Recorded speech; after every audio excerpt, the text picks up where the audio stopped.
Assalamualaikum warahmatullahi wabarakatuh. Waalaikumsalam warahmatullahi wabarakatuh. Wabarakatuh. Alhamdulillah, wassalatu wassalamu ala rasulillah wa ala alihi wa sahbihi wa man walah walladzi la nabiyya wa rasula ba'dah amma ba'du. Alhamdulillah, asatidzah wa asatidzah, hafizakumullah, kita bisa berjumpa kembali pada malam hari ini melanjutkan agenda kita seperti biasa untuk keberkahan acara kita pada malam hari ini. Kita mulai terlebih dahulu dengan mengucapkan basmalah bersama-sama. Bismillahirrahmanirrahim.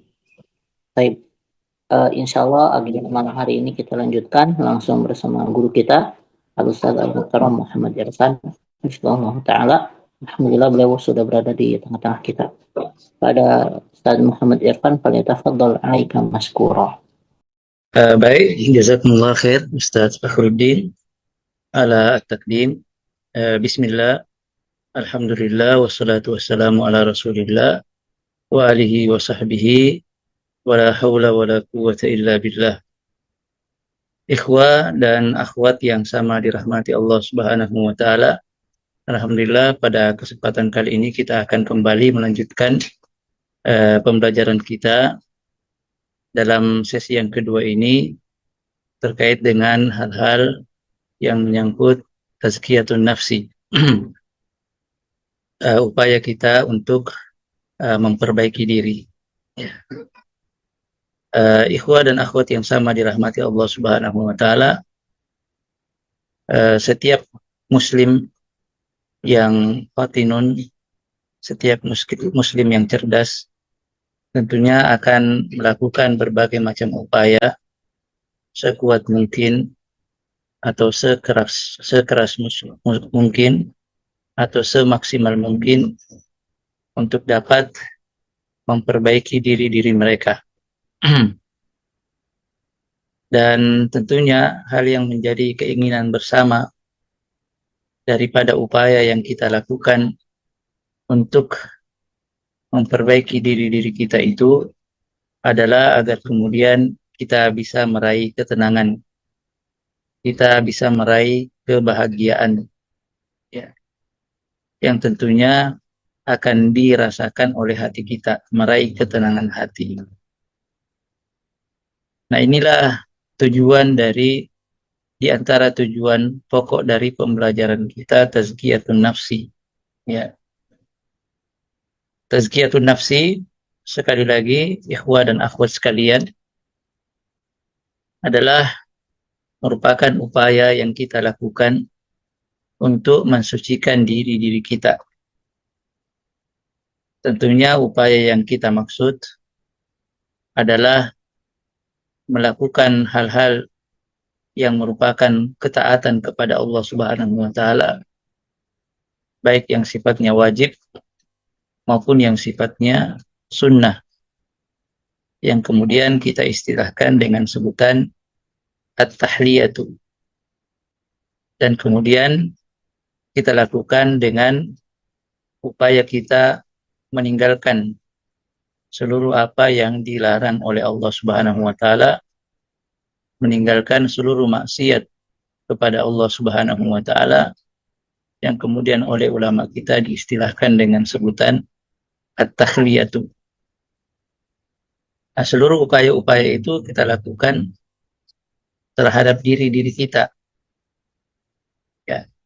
Dan tentunya yang menjadi objek pertama, objek yang paling utama, ya, sebagai dalam upaya kita untuk mensucikannya adalah hati-hati kita.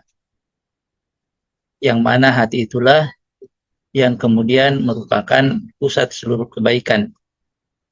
Hati yang kemudian Rasulullah Shallallahu Alaihi Wasallam gambarkan dalam sebuah hadis yang telah masyhur. Beliau alaihi salatu wasallam menyatakannya, "Idza salahat salahal jasadu kulluhu, wa idza fasadat fasadal jasadu kulluhu."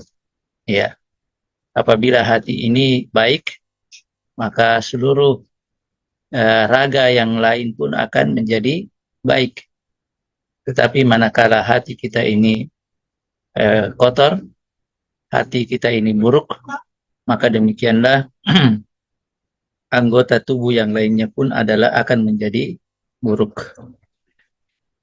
Maka satu di antara hal yang bisa kita lakukan dan di antara pekerjaan yang paling utama, usaha yang paling utama yang bisa kita lakukan untuk menghadirkan ketenangan di dalam hati-hati kita, untuk mensucikan hati-hati kita adalah dengan berzikir kepada Allah Subhanahu wa taala.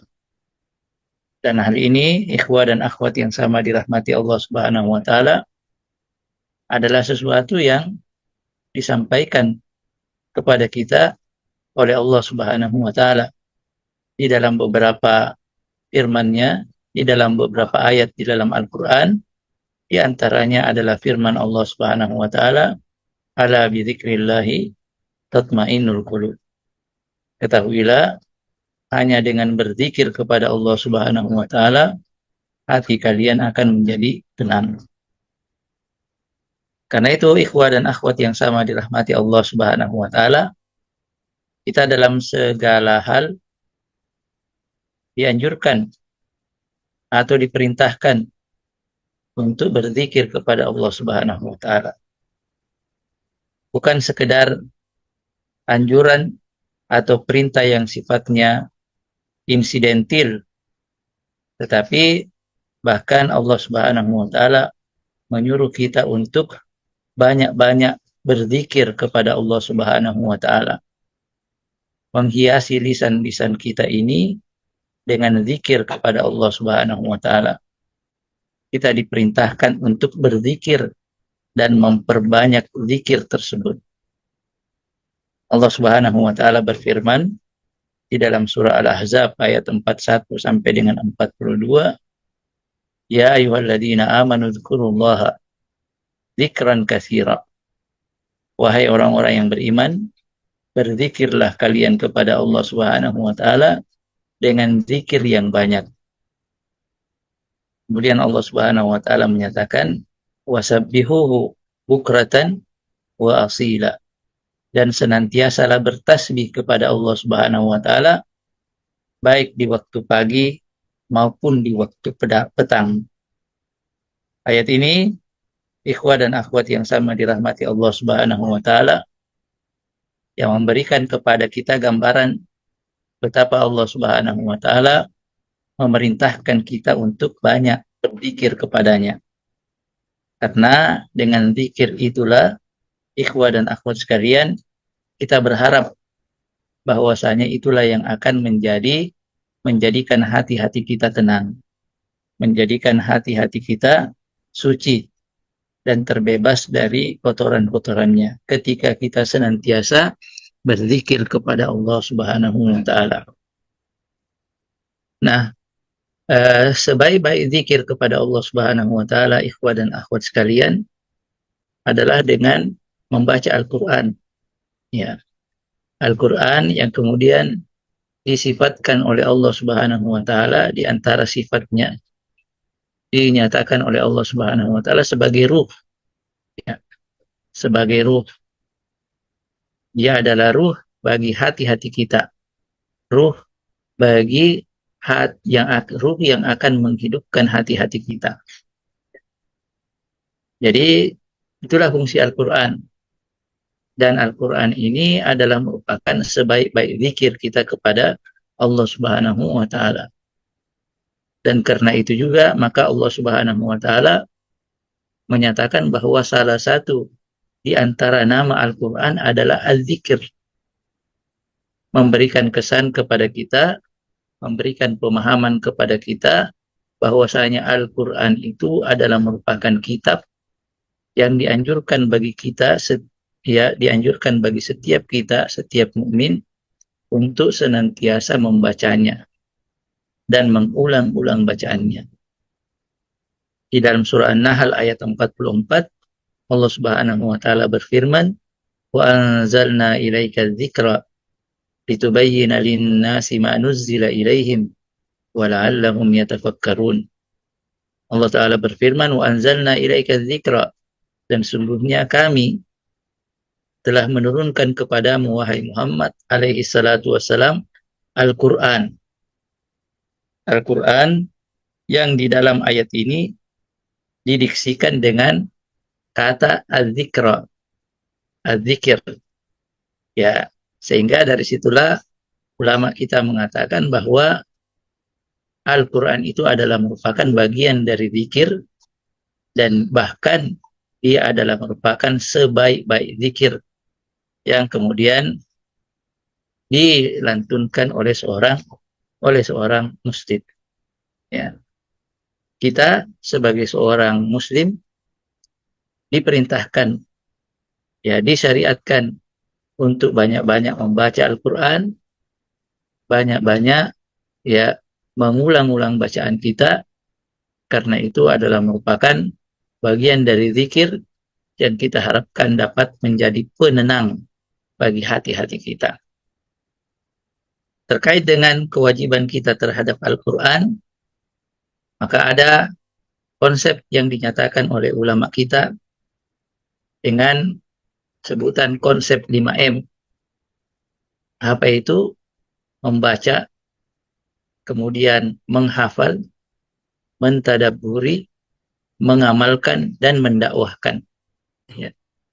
Jadi inilah ikhwah dan akhwat yang sama dirahmati Allah Subhanahu wa taala, kewajiban-kewajiban kita terhadap Al-Quran. 5M yang harusnya ya menjadi bahan untuk kita ingat, ya selalu kita ingat. Kewajiban kita terhadap Al-Quran adalah banyak-banyak membacanya, kemudian berusaha menghafalkannya, kemudian tidak sampai itu saja, ya, mentadabburinya. Banyak kaum muslimin, ikhwah dan akhwat sekalian, yang berhenti pada poin kedua saja, membaca dan menghafal. Kita tidak menyatakan, kita tidak menafikan bahwasanya itu adalah sesuatu yang baik. Membaca Al-Quran itu sendiri adalah merupakan ibadah, ya. Apalagi menghafalnya, ya, dia adalah merupakan ibadah yang sangat baik dan sangat dianjurkan oleh Allah Subhanahu wa taala dan Rasulnya alaihi salatu wassalam. Membaca sendiri itu akan memberikan energi-energi positif dalam hati kita, ya. Karena bacaan Al-Quran itu adalah merupakan ruh, ya. Maka bisa kita bayangkan bagaimanakah kiranya yang didapatkan oleh orang-orang yang tidak saja membacanya, tidak saja menghafalkannya, tetapi juga mentadabburi ayat-ayatnya. Kita kan semua paham bahwasanya tujuan daripada diturunkannya Al-Quran itu adalah sebagai petunjuk hidup. Nah, bagaimana dia bisa berfungsi sebagai petunjuk? Tidak akan mungkin dia bisa berfungsi sebagai petunjuk hidup, melainkan ketika orang itu memahami apa yang dikandung di dalam Al-Quran. Karena itu maka kita diperintahkan untuk mempelajari Al-Quran. Dan sisi yang paling utama di dalam upaya kita mempelajari Al-Quran adalah memahami bahasanya. Ya, karena itu ikhwah dan akhwat yang sama dirahmati Allah Subhanahu wa taala, tentunya tidak lepas kita mengajak seluruh ikhwah dan akhwat dan seluruh kaum muslimin untuk kemudian berusaha mempelajari bahasa yang dengannya Allah Subhanahu wa taala berbicara dengan kita. Ya. Kita melaksanakan sholat, ya, sholat itu sendiri adalah merupakan munajat seorang hamba kepada Allah Subhanahu wa taala. Sholat itu adalah merupakan media yang Allah Subhanahu wa taala berikan kepada kita untuk kemudian berada dekat dengan Allah Subhanahu wa taala. Berdua-dua, ya, dengan Allah Subhanahu wa taala. Dan kemudian diistilahkan dengan sebutan munajat kita kepada Allah Subhanahu wa taala. Karena itu ikhwah dan akhwat sekalian, akan sangat naif, ya sangat disayangkan kalau kemudian kita menyia-nyiakan media yang Allah Subhanahu wa taala berikan kepada kita untuk berdua-dua dengannya. Ya, dengan tidak memahami bacaan-bacaan yang kita bacakan di dalam sholat kita, zikir-zikir yang kita lantunkan di dalam sholat kita, kita tidak memahami bacaan-bacaan dan zikir-zikir tersebut. Ya, karena itu sekali lagi kita tidak lepas mengajak ikhwah dan akhwat yang sama dirahmati Allah Subhanahu wa taala, demikian juga seluruh kaum muslimin untuk ya mempelajari bahasa yang dengannya Allah Subhanahu wa taala berbicara dengan kita, yang dengannya Allah Subhanahu wa taala memberikan nasihat-nasihat kepada kita, demikian juga Rasulullah sallallahu alaihi wasallam. Ya, membaca, menghafal, mentadabburi, kemudian mengamalkan Al-Qur'an. Ya, jadi Al-Qur'an itu adalah merupakan petunjuk hidup, dan petunjuk hidup itu baru akan menjadi maksimal ketika kita memahami dan mengamalkannya. Ya, ketika kita memahami dan mengamalkannya. Dan kita sebagai seorang muslim, siapapun kita, apapun status sosial kita, apapun pekerjaan kita, ya memiliki tugas dan tanggung jawab untuk tidak sekedar menjadi hamba yang baik secara individu, tetapi masing-masing kita memiliki tugas dan tanggung jawab untuk juga menyebarkan kebaikan itu kepada orang lain. Ya, kepada orang lain. Karena itu seorang muslim yang baik, seorang mukmin yang baik adalah seorang yang muslih, seorang yang salihun fi dzatihi wa muslihun li ghairihi. Seorang mukmin yang baik itu adalah seorang yang baik secara individu, soleh secara individu, dan dia pun orang yang mampu menularkan kesolehan individunya tadi kepada saudara-saudaranya, kepada saudara-saudaranya yang lain. Nah, itu Nabi SAW menyebutkan di dalam sebuah hadis, beliau menyatakan la yu'min ahadukum hatta yuhibba li akhihi ma yuhibbu li nafsihi. Nabi SAW menyatakan bahwa tidak beriman atau tidak sempurna keimanan salah seorang dari kalian hingga kemudian dia menyenangi bagi saudaranya apa yang dia senangi bagi dirinya sendiri. Ya. Nah, jadi itulah muslim yang paripurna, ya.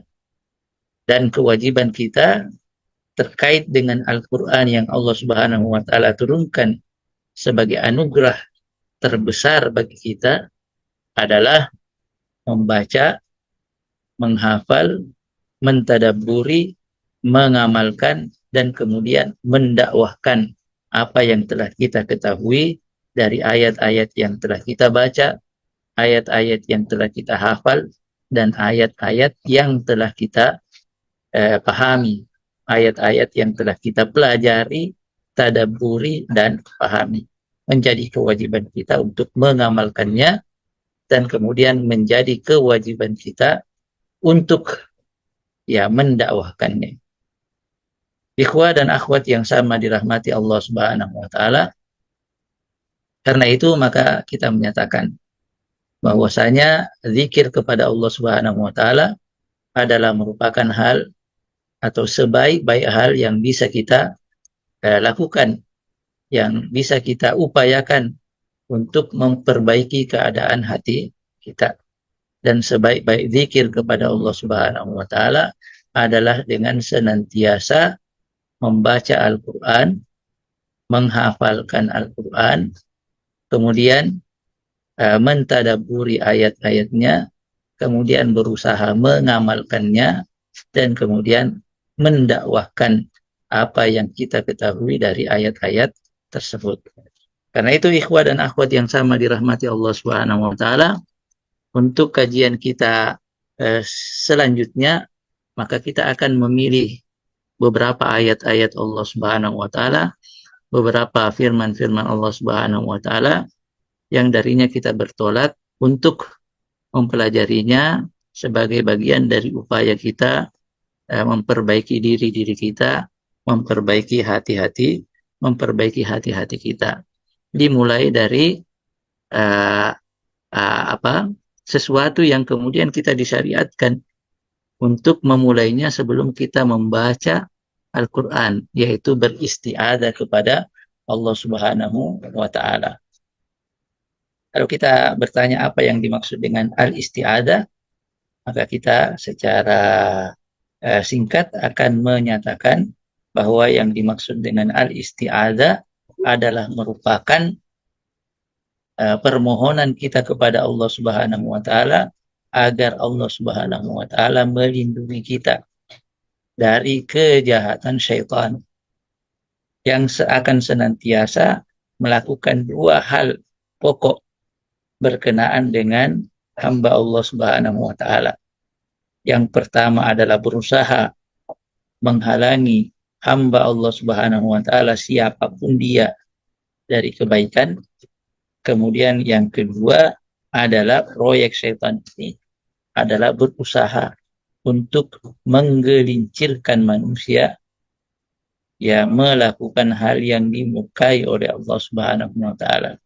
Inilah dua proyek dari syaitan yang kemudian Allah Subhanahu wa Ta'ala menyuruh kita untuk senantiasa beristi'adzah kepada Allah Subhanahu wa Ta'ala, memohon perlindungan dari Allah Subhanahu wa Ta'ala dari hal-hal yang bisa memudaratkan kita akibat dari kejahatan syaitan yang dilaknat oleh Allah Subhanahu wa Ta'ala. Sekaligus ini adalah merupakan pernyataan diri kita. Ya, pernyataan diri kita akan kelemahan diri kita di hadapan Allah Subhanahu wa Ta'ala, sehingga siapapun kita, seberapapun kekuatan yang kita miliki, tetap kita diperintahkan untuk senantiasa berlindung kepada Allah Subhanahu wa Ta'ala dari kejahatan musuh abadi kita, musuh kekal kita, yaitu asyaitan ar-rajim. A'udzu billahi minasyaitonir rajim. Saya berlindung kepada Allah Subhanahu wa Ta'ala dari kejahatan syaitan yang maha terkutuk. Ikhwah dan akhwat yang sama dirahmati Allah Subhanahu wa Ta'ala, waktu sekarang bukan jam 6.52, ya, jam 18.52. Sangat cepat waktu berlalu, dan untuk kesempatan kali ini, sesi yang kedua ini, mungkin Ana cukupkan sampai di sini. Insya Allah pada pertemuan yang akan datang akan kita lanjutkan, dan jika ada hal-hal yang ingin ditanyakan, maka dipersilahkan kepada peserta sekalian untuk menanyakannya, dan selanjutnya Ana serahkan kepada Ustadz Fakhruddin Akmal hafizahullah ta'ala yang tadi telah mengawali pertemuan kita di sesi yang kedua ini. Walhamdulillahirabbil alamin. Terakhir kita tutup dengan doa kifaratul majlis. Subhanakallahumma wa bihamdika asyhadu an la ilaha illa anta astaghfiruka wa atubu ilaik. Akhiru da'wana alhamdulillahirabbil alamin. Assalamualaikum warahmatullahi wabarakatuh. Waalaikumsalam warahmatullahi wabarakatuh. Waalaikumsalam warahmatullahi wabarakatuh. Syukran ya.